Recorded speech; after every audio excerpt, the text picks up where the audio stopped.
گفتم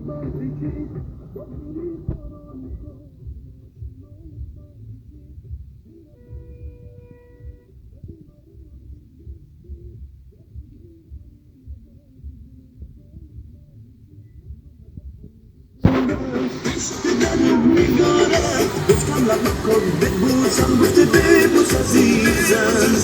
منو دوباره پشت درت میدارم گفتم لب کن ببوسم گفته ببوس عزیزم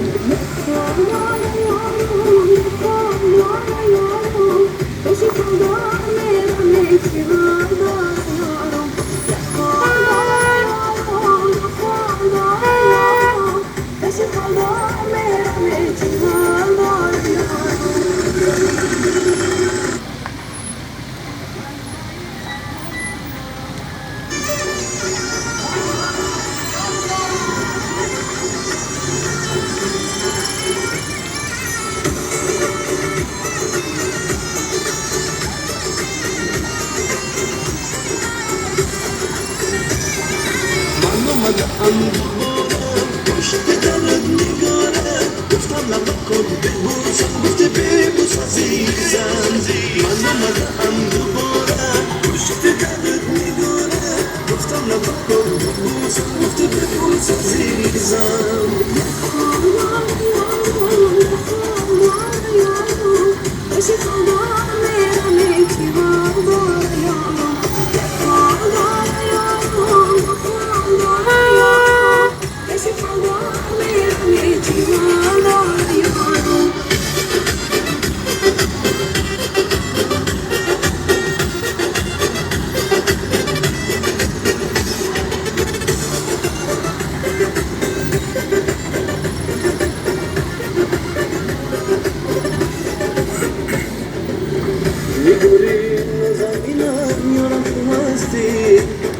ستاره در آسمان من هستی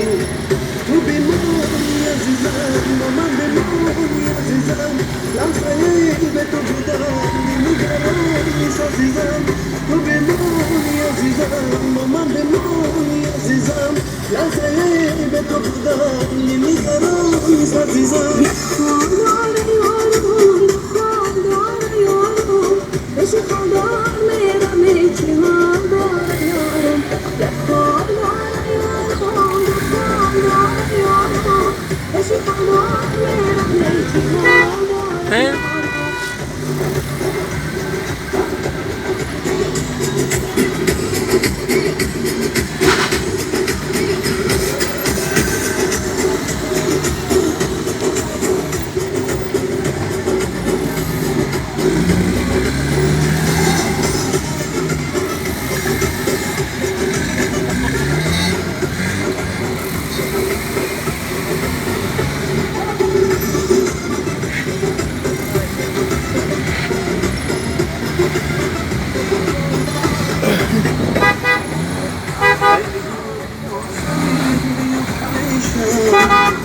عزمی تو ای عزیزم سیرشم